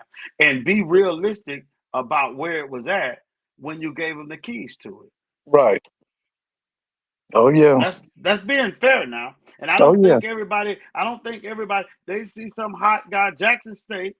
goes and hire Dion, and now every celebrity in the world want to coach football now. Yeah, yeah. Yes, they do. Yes, they But ain't do. nobody jumping at those programs like where you got to go get it out the mud. They want to Right, go to the programs that's going to automatically give them instant success. right. So you knew when they jumped in it, like I tell people about Jackson State. Jackson State been Jackson State for a long time, way before Dion came there. He That's right. just found us. He found a stage to set Yeah. himself on that made it. That's smart on him. I'm not mad at him for that. That was smart of him. But Oh come get yeah. it out these woods now. Come get it out the mud where you really got to go get it at. And you got to go find them kids. Then I know you really can coach football. That's why I know LC is a put. My hat goes off to the man because I got him off the couch. I got EJ off the couch after full knee surgery recovery. I had Right, all these 35-year-old guys around me and 28-year-old guys that don't have that type of mindset of we ain't attached ourselves to results. We attached ourselves to the process, and the results will take care of itself as long as we stay the course of what we're trying to do. right, right. So see, I'll tell y'all, Coach gonna keep it real right here. Let's see. As far as the schedule goes, do you know what your schedule's supposed to be like for next season with Clark? I see the difference is I kind of got a glimpse at it, but I don't know it because that thing changes once it comes out the matrix because ADs get on the phone and start talking. But I never anticipated on being Clark's coach until after October the 27th. Right. When that opportunity was presented to me, I was like, yeah, I'm interested. It would be it's arguably. I mean, I'm not afraid to say it, it's the biggest job I've ever had. Right. I got a lot to prove. I feel like I got a lot to, that I've done it at levels that without all the noise. Clark got a lot of noise around. There's a lot of people. They in and out every day. I almost need a gatekeeper. Like I got to put you on a time schedule. It's 10 seconds. You got 10 minutes. Get it out and let me go. I got to get back to work. So when you ask me that question, Mr. Ford, am I going to call a place? There's no way I could give the offense the full amount of attention with the Right. amount of people that show up at the door that need my attention, whether it be an alumni, whether it be a football alum or a national alum, or I got to go to this function. I was there 15 days and I probably did a worldwide tour. When I got home, I passed out in the bed. Right. I understand. Now, Clark about 4,000 students now. What are we talking about in terms of? Woo! They almost at 6 now. Whoa. Yes. Since that test score was taken off, and all you got to have is that 3.0. Right. It's a lot of kids with 3.0s now. Oh yeah. My Because I nephew thought out that now isn't there. Albany State the largest school in the SIAC? Because Albany State's like And, 7,000. and Clark Atlanta is number 2. That's what I thought. Yeah. Because there's some people down there, but I don't know. I'm from the Albany area. Actually, I was born in Albany, Georgia. There's some people down there that's talking about trying to push Albany in the SWAC, but I just don't know about that. I don't. I don't agree. That's like when you was Yeah. talking about that. I just think that there's a lot of other things that you got to change and redirect your focus to in order Right. for you to get into those type of areas. Just introduce yourself to winning on a consistent basis. Right. Right. Right. We forget that Mike White now, one of the most legendary coaches too. Yeah. Now he was Oh doing yeah. it with a little bit of nothing, and Yeah. and it's easy to do it with a little bit of nothing in Albany because it only costs $5,000 or $6,000 to go to school there. That's I right. think That's right. I think Tuskegee and Clark are the same school. The only difference between the two schools is Tuskegee invested in winning. They'll do it at any cost. Right. Clark That's right. Atlanta still got some integrity. They believe in their athletic piece. I mean, they believe in their academic piece, and they still want it. I don't want to make that sound like Tuskegee don't care about the academic piece, but when I say their alumni and everybody behind them invested in winning at Tuskegee football, Oh they're yeah. invested into that. So if I could get Clark Atlanta to get invested into winning at Clark Atlanta, they would be just as powerful, I believe, as Tuskegee could be. Tuskegee is the winningest black It all school started in with that America. mindset. Yes, Tuskegee has over 700 wins, I believe. they do, and Yeah. that's what we. when you talk about it, like I said, it's the same thing, the same two schools, numbers wise, the Yeah. whole nine. And the kids, when I just went to a basketball game, and they invested too. Oh yeah. Oh yeah. And Easy. see, Dr. Cove just talked about the R2 status as well. So Oh yeah. you talking about the Black Ivy League pieces and all that stuff. I mean, this is. I just want one thing, Mr. Ford. What do you think about this idea here? How about we have a Labor Day Classic in Uh-huh. Atlanta, and it be Morehouse versus Clark Atlanta on Labor Day weekend? Do you think that's a moneymaker in Atlanta? Yes, that's a big money. And you know what? I think we had it at one time. I think we let it go. And what they did, one year we had it at Atlanta Fulton County Stadium. We would like the first game. The second game was Jackson State and Alabama State. That's when Jackson State had Jimmy Smith and that Jordan kid was the quarterback. Alabama State had Eddie Robinson. They had a running back. I can't think his name. And they had this kid named Ricky Jones. He was the quarterback for their coach was named Markham. Houston Coach Markham. Markham. Houston Houston Markham. Yeah. Yep. Oh, that would go big. That would go big. Now the only thing is you're gonna have to deal with them ESPN folk, because when we do that, we have something called the SIAC Challenge. They got this thing where they don't want anybody to play near that game. So once you get the legal part of that checked out, but that would go big. That would go big. Wow. I'm That just would go saying really big. we got to get Clark to that level. Yeah. The way people love it. We was at the BX Challenge game, man. I saw so many people walking around with Clark CAU Yeah. Panther shirts on, and I'm like, they ain't even playing, but they here to Oh represent. yeah. That makes me smile. Like, people are behind this thing now. We got to give them some, Mr. Ford. We're gonna give it to you. And you know what?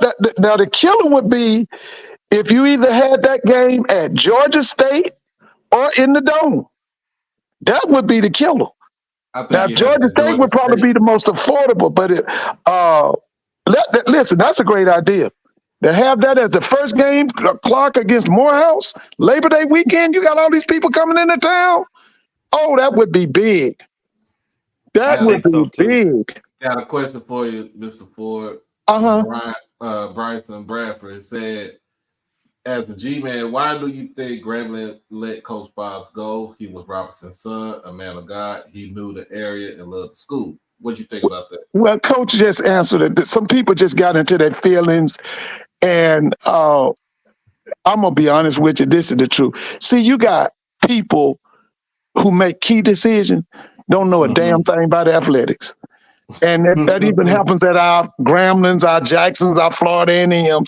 And that's a problem, because they just, the thing that hurt me the most about it, his daddy played for Coach Robinson. He played for Coach Robinson.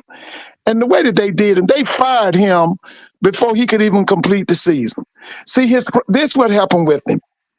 After they won the SWAC the second time, they played in the Celebration Bowl. They lost to North Carolina A&T. Some people fled his staff. One of them was Coach Dooley. Coach Dooley left, took the job at Prairie View. Okay, his next 2 to 3 offensive coordinators, they didn't work out. It was Mark Orlando came in. Mark did a lot of work for Pete Richardson at Southern. Then somebody else came in, that didn't work out.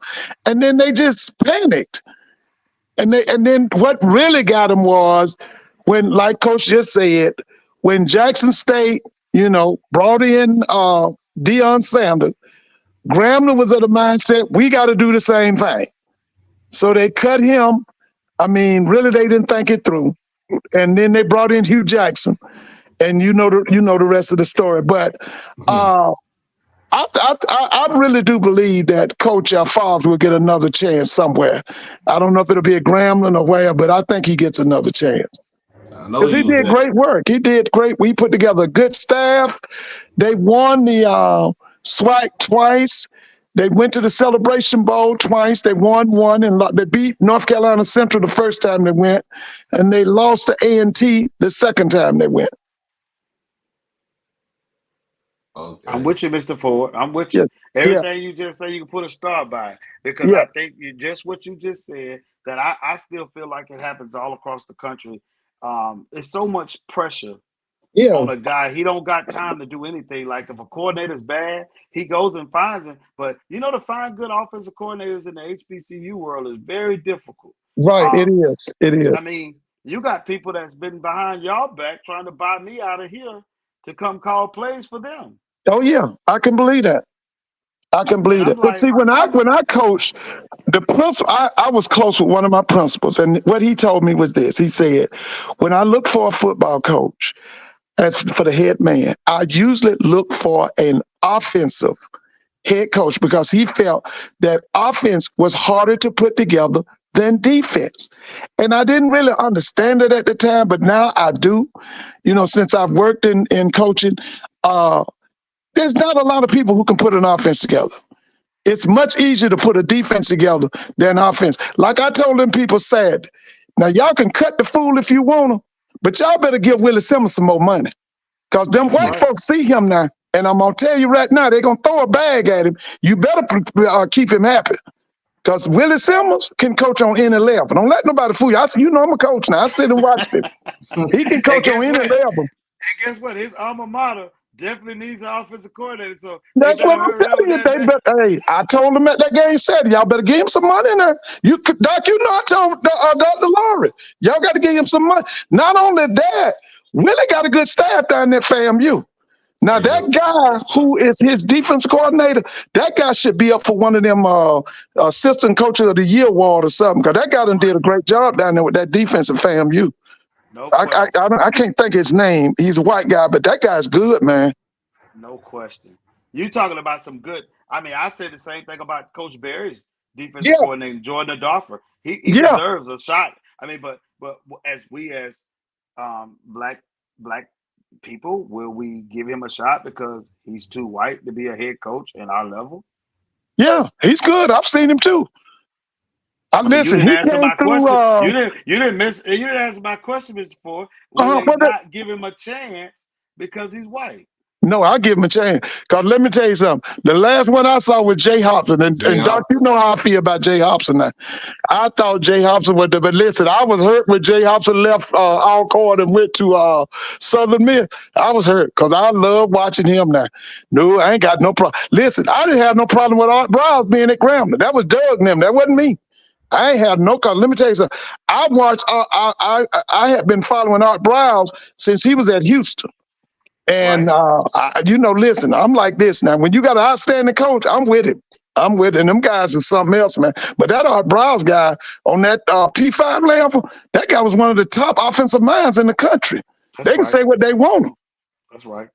He Yeah, had been in, he gave me something that when I went to visit him when I was at Stillman, most people don't remember them days, but I put in the Baylor splits. That's what we call it.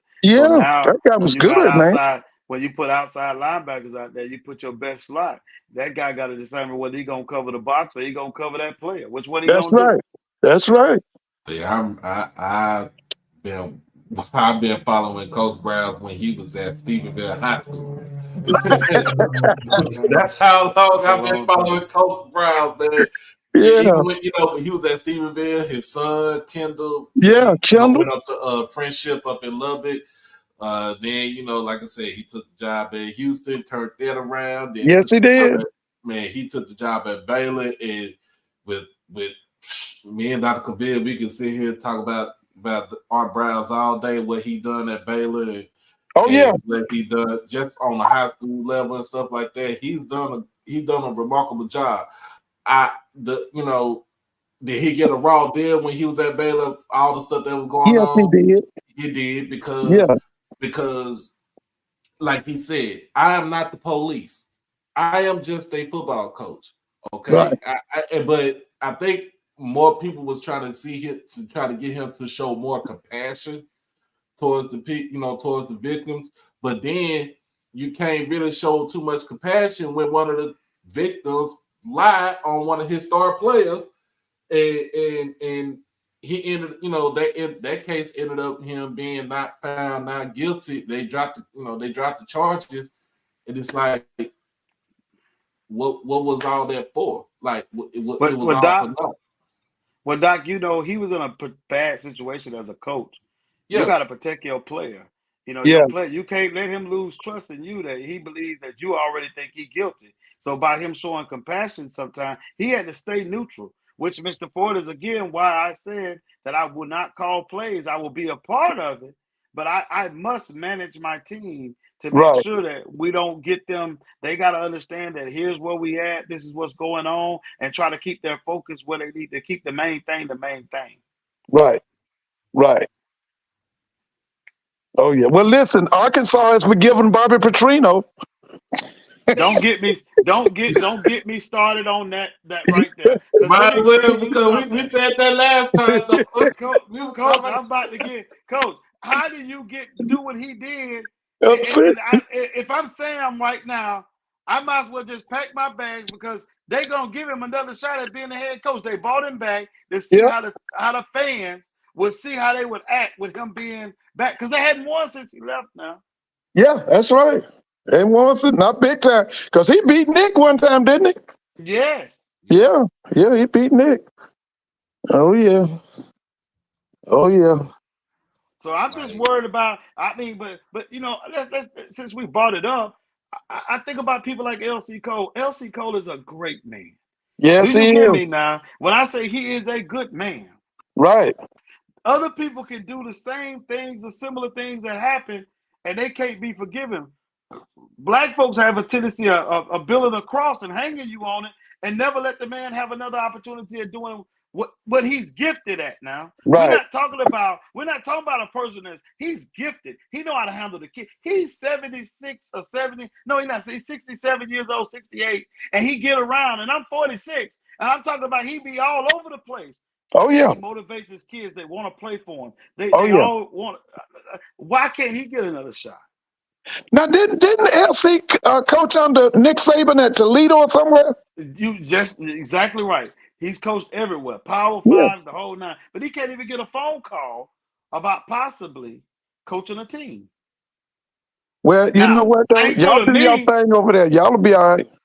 Thankful to me, I'm a little biased. I don't really want him to get another job because that's I what gotta I'm find saying. another LC. But at the end of the day, I don't want to hold a man back because the man deserves to finish his career the right way. He deserves it because he's done a really good. Everybody asks me that question. LC been with you for 3 years now. How you like working with LC? He is a good man, a model citizen. He comes to work every day, and he's very professional. Right. Oh, yeah. That's all I can say. Well, listen, y'all going to go to the top together because, baby, there's some stuff in to come over in the SWAC. You do well at Clark, I think you're going to get some calls. Y'all do well in the SIAC, you're going to get some calls. Well, y'all can go together. I know it. Clark, I told you now, it's got an interesting vibe to it now. Oh, yeah. You can fall in love with Clark now. The word out of the SWAC office is the SWAC people and the MEAC people are interested in Clark and Morehouse. So, I don't know that, I've just heard the little rumblings because everybody wants to get into this Atlanta market because, you're talking about almost 8 million people. Yeah. Amen. Yeah. And I'm the guy that's going to hopefully open the door for Clark because I'm at it. We at it right now. And some people say, Coach, why are you so confident in yourself? I bet on me. I done it out in the shopping center. What make me can't do it in front of 8 million? There you go, baby. There you go. So another coach that actually he did get fired, but he resigned earlier today. Mike Mentor from Campbell. Mike is either going on the NFL level, he going to Nebraska somewhere. Listen, that was disingenuous. He shouldn't have. Listen, if you're gonna do that, tell them guys that's working under you now. Tell them guys, you done left them guys out there in the cold like that. That ain't right. Mike done got another job. I know. My sister worked at Johnson C. Smith. Mike used to work at Johnson C. Smith. Mike's a good guy. He's a good guy, man. But Mike done got another job, man. But the only thing is, I just didn't like that you left them assistants out there like that, man.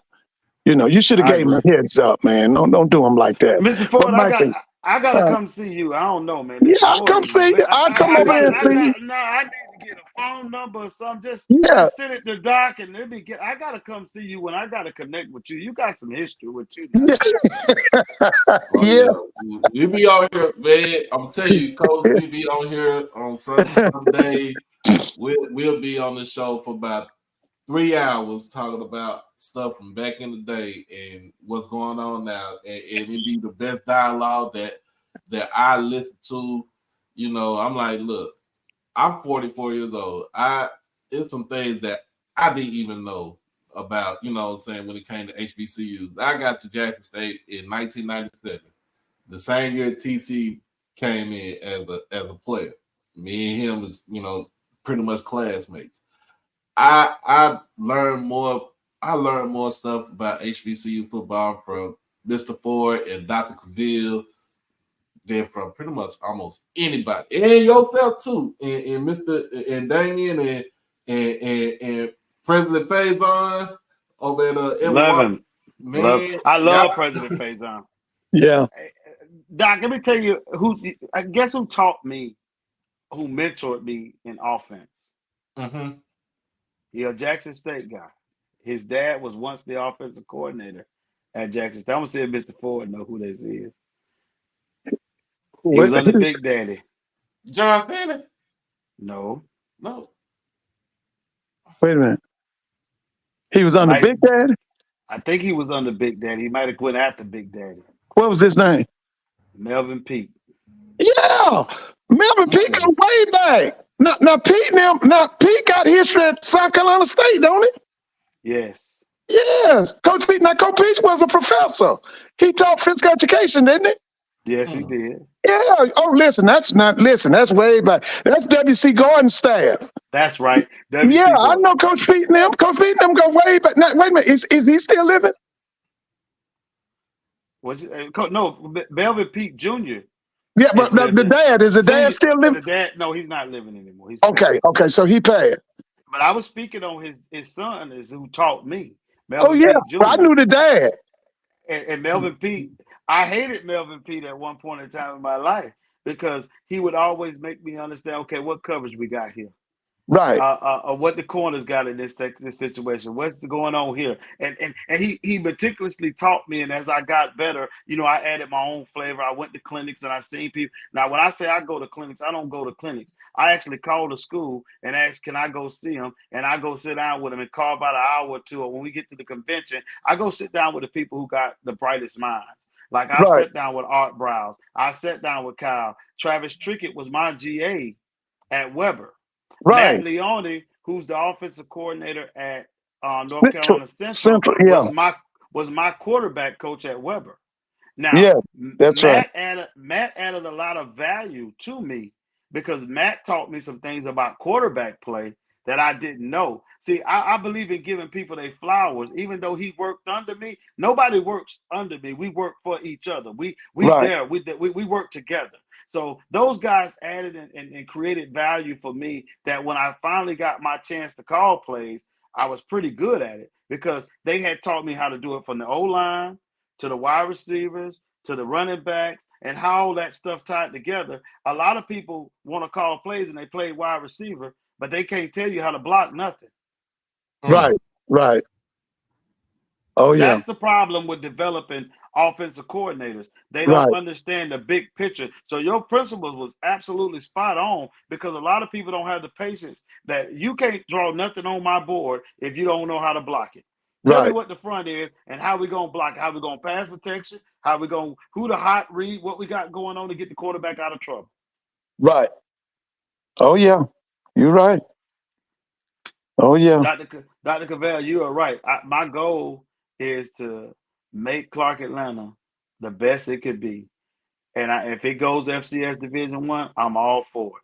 I just want an opportunity. And I think this is the biggest, and I'll say it again, probably one of the biggest opportunities I've had on this stage. And failure is not an option for me. The Clark Atlanta motto is find a way or make one. Yes. They wrote that for me. Oh yeah. Just be patient with me. What I'm gonna do, Coach, I'm gonna come by one day and see you because I got some names I got to give you. These people here are money folks. They'll give you they Clark alums, and they'll give you money when you need it. So I'm gonna come by and give you some names one day. I appreciate you guys, man.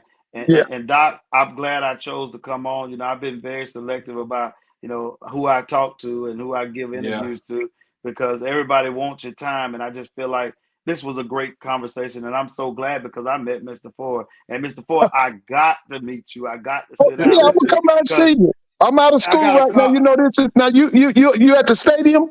No. Yeah, I'm at the stadium, but I won't be back to January the 3rd. Now, I'm in South Okay, Carolina okay, right now. I'm at okay, my house. okay, So what okay. I'm gonna Well, do when you come back now, understand I gotta carve out 2 hours for you because I'm sure I can get a lot of history from you. oh yeah. Listen, I'm gonna give you the name of some folk with some money too that can give you some money. I want that too, but Yeah. I'm a black college history buff now. I Oh, want to I am know. too. I I want to love it. learn. So Yeah, you know stuff that yeah. whatever your mind can bring to me, bring Oh that yeah. experience to me. Oh yeah, yeah, and I got to see Coach Cole, and like I told you, I knew EJ Junior's dad. I knew him. Well, you're gonna see them all. They'll be there by Yeah. January the 5th. They'll Oh be at yeah. work by January the 15th. Now his dad is deceased now. Yes. He's just Yes. okay. Okay. Okay. EJ 60 EJ 62 now. You guys, Yeah, he's we but about the but let same me age. but let me Yeah. tell you something. Coach Cole, mama still living and she getting around just as good. Oh yeah. Now, like I told you, now Coach Cole and them played for Pete Richardson at a high school in Dayton, Ohio. Because No doubt. LC went to Nebraska, Johnny went to Texas Southern and played quarterback. LC, I think, played for Tom Osborne. I understand. Let me tell you something. I want Hmm. look when you go back and I see you talk about these things. I went to Dunbar. I got to see LC picture in 1975 with the afro on the Yeah, wall and yeah. how great he was. His brother is one of the assistant principals. We went to the game when we played Central State. We went by, we went to the game, walked through and walked through Oh, their Lord, that's right. facilities. We had a great time now. I was so ecstatic just to know Coach Cole know everybody. We could be at a rest area and somebody know Coach Cole. See, now I got to make my way down there to Atlanta too. It's been a minute since I've been to Atlanta, so I got to make my way down there and see how the program's going, and we got to chop it up too. Cause man, look, I like I tell people, man gonna keep it real on everything that we talk about up in here, even on our Twitter space. He gonna keep it real. We be on this thing, probably be on this thing about another hour or so. Your I'm wife gonna let said, y'all go. I got my wife did already text me and told me let's go. It's time to go to bed now. But I want to say I want to say something. Thank you guys, like Doc, you, Dr. Cavell, all you guys who are bringing a lot of attention to HBCU football. You don't get the credit or nor the space that's carved out. I love the way HBCU Game Day has arrived and showed up, and that goes to Stephen Gaither and all those guys in Atlanta, Simone. Those guys have really made our lives and gave us a little bit more exposure to be able to be a part of a world that most people wouldn't even know who you were. right. Man, I met Steven twice at Swag Media Day and then at the not Celebration Bowl, but Swag Championship game in Tallahassee. And man, like real cool guy and everything. Um got a chance to I think I met Simone at Media Day also, and of course Dr. Gaville, that's the general. He met him at Media Day and that Sweat Championship game, and just like listen to his dialogue as far as what we need to do is for schools and for our institutions and stuff like that on the academic side and on the sports side. So I love listen to all that, and everybody that's in the chat right now, they said they want you back on the show one day, man. Well, I'll come back anytime. Once I feel comfortable with you, I feel like you coming from the right space and you providing an opportunity for us to tell our story. What I'm really disappointed in is how many people are so ashamed to get on and talk about some of the things that go on in the locker rooms that maybe to quiet some of the noise with the people in the chat rooms because some of the people don't know the struggles that us as coaches go through to get Right. certain things because the lack thereof funding. I want you guys to have that same energy that they have when the University of Alabama play and when they go buy a ticket there. Come to the games and purchase a ticket. Give a little $30, $5 here on the Giving Tuesday. It helps because, and you got to earmark where you want your money to go. If you wanted to go to athletics, you send it over to athletics. But a lot of Mm-hmm. these programs, especially the non championship playing programs like basketball and football, they take up most of the resources. So your Yeah. teams like track, softball, and all them, they really need that help because by the time the budget comes out and you don't have a lot of revenue coming in the door, it takes Mm-hmm. all the revenue to take care of those other programs. So to buy something new or to get the little doohickeys that you may need on your field and different things like that, a lot of times there's not a lot of extra funding. Not that people don't want to do it. It's just that that's the reality of what we have. We don't have the funding for all that. Right. Right. It's the real reality that people kind of need to open their eyes on. Man, look. Hey, I knew there was gonna be a good interview. I don't even look. I don't even call this an interview, man. This is a conversation that we had with. It's like with your homeboy, your brother, your uncle, or something like that. We talk about what the real is. And I appreciate you for coming on as again. And so we're gonna have to get you back on here. But I want you to enjoy your time, your your holiday, Christmas time, and the New Year. And tell the wife I didn't mean to keep you on this long, but my co-host Mr. Ford always come on. We get to talk about all the good stuff, and we be on I here for enjoy, like 2 hours. I enjoyed every bit of it. I enjoyed every bit of it, and I thank you guys. Like I said again, happy holidays, Merry Christmas. Everybody do well. I appreciate it. I really appreciate the space, the time, and I definitely will come back. All right, man. You have a good one. Thank you, brother. Anytime. Look, man, look, it don't get no better than that. I got my boy Hoop jogging up in here. What's going on, bro? We gonna talk about some HBCU basketball tomorrow. I got Liv Hoops coming on the show tomorrow night. Once I get off of work, so I'm gonna get that straight, get that link ready for tomorrow for her. I'm trying to get Darian Hagan. Actually, he's a Colorado great. Played. He was the quarterback for the national championship team in Colorado. Played with Eric Bieniemy. I want to. He is now at San Diego State in the administrative role, but he's an assistant coach now. But I'm gonna try to get him on here. We've been having dialogue back and forth. Also been on the horn trying to get who else I've been trying to get because I done talked to a lot of people today. I done gave my congratulatory response to Coach Willie Simmons earlier today. So we talked about, make sure got him on there, giving his congrats. Of course, AD Campbell, I'm trying to get her on here. It was by surprise for a second, but I was trying to get her on here one time. And of course, like I said, AD Sykes, I'm gonna get her on here too. So I'm working this week. I'm working the 2 jobs. Best be glad I was off today. But I'm working the job. I'm working the job. I'm working the podcast. I'm working trying to make sure we get the funding for the channel. So if you haven't done it by now, make sure that you send a donation to the channel. We keep this going, keep all this stuff going, y'all, because I love it.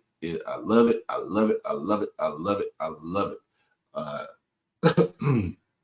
If you want more interviews, I love it. Donate to it.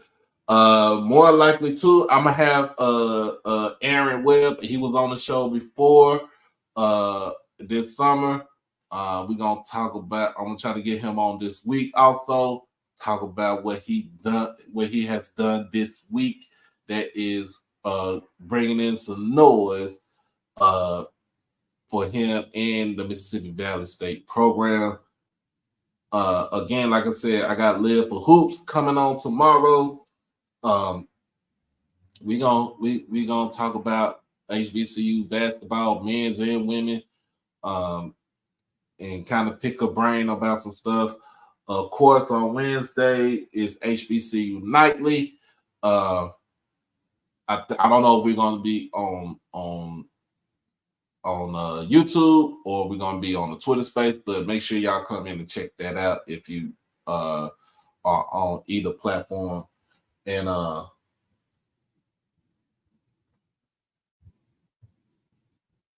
yeah, I'm down with it, bro. You already know. Let me know. Hit me up on email me. Email me. Yeah, I'm down with it.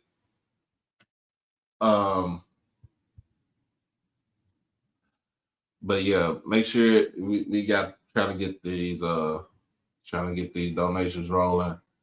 So I think the next thing I'm trying to do is I'm trying to see if I can get down to the Legacy Bowl.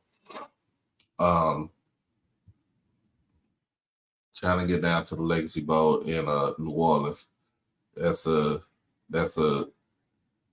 easy trip for me to get down there. But over the weekend, I appreciate everybody for sending a donation. We did kind of recover from not being monetized on Saturday. Also, our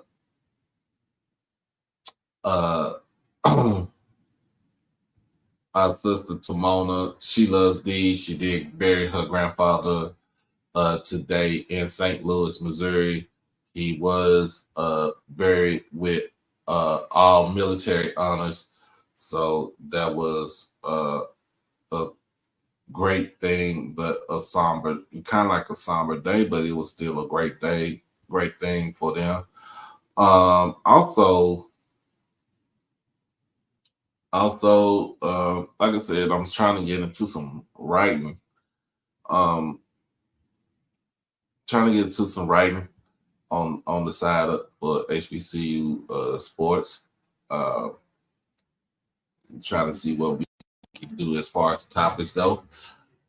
So we got a lot of stuff going on, and it's 9 o'clock. So y'all already know what time it is. It's Ken Clark at Ken and Zoe 1400. The 1400 Club is on right now.